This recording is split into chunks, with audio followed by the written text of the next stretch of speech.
Following on from the Hex 80 would be no easy task. That keyboard set the bar high for Hall effect. But today I'm testing out the Neo65 Sonic HE Plus, Neo Studio's budget entry in their Neo series. I've been maining it since I got my hands on it, and honestly it's every bit as good as the competition.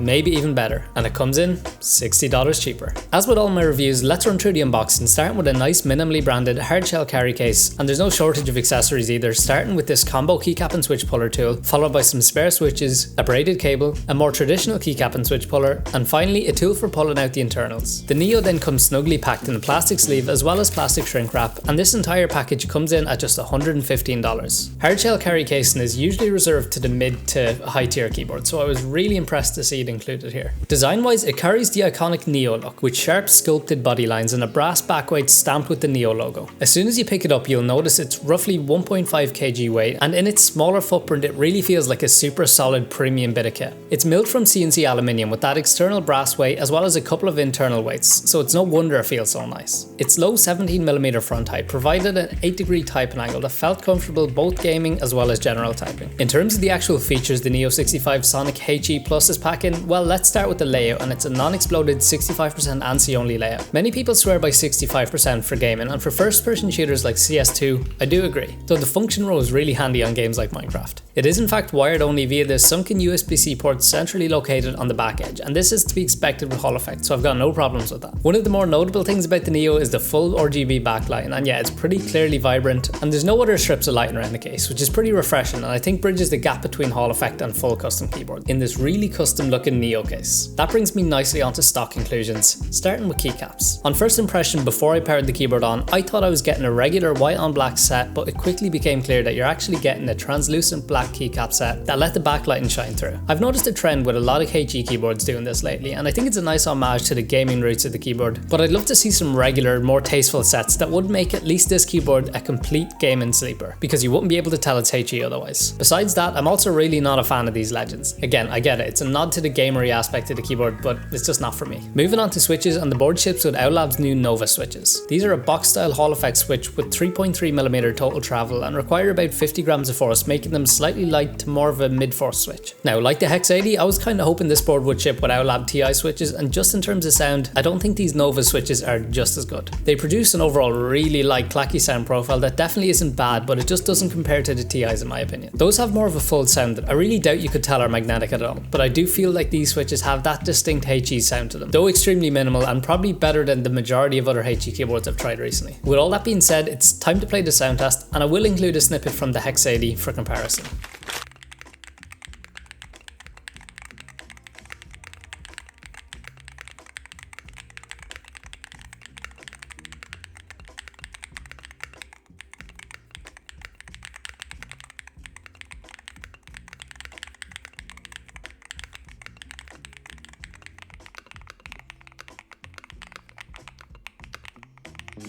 Alright, let's move on to the software that's powering all of these gaming features. It's a proprietary web-based tool called NeoFlux, and to be honest, visually, it's not the best. It does have all the functionality you would expect, like key remapping, light configuration, adjustable actuation, and those pro gamer features like SOCD, mod tap, and all of those. It's just not packaged very well. Let's continue on in the vein of gaming, and the Neo65 Sonic HE Plus features an 8000Hz polling rate with 0.01mm adjustability, and yeah, it's the current top specs you'd expect that provide a snappy, fluid gaming experience. Okay, if you want to tear it down to check out what's going on internally, reach for that tool from the unboxing and you'll find a hole under the tab key that you basically need to jam it into to pull everything free.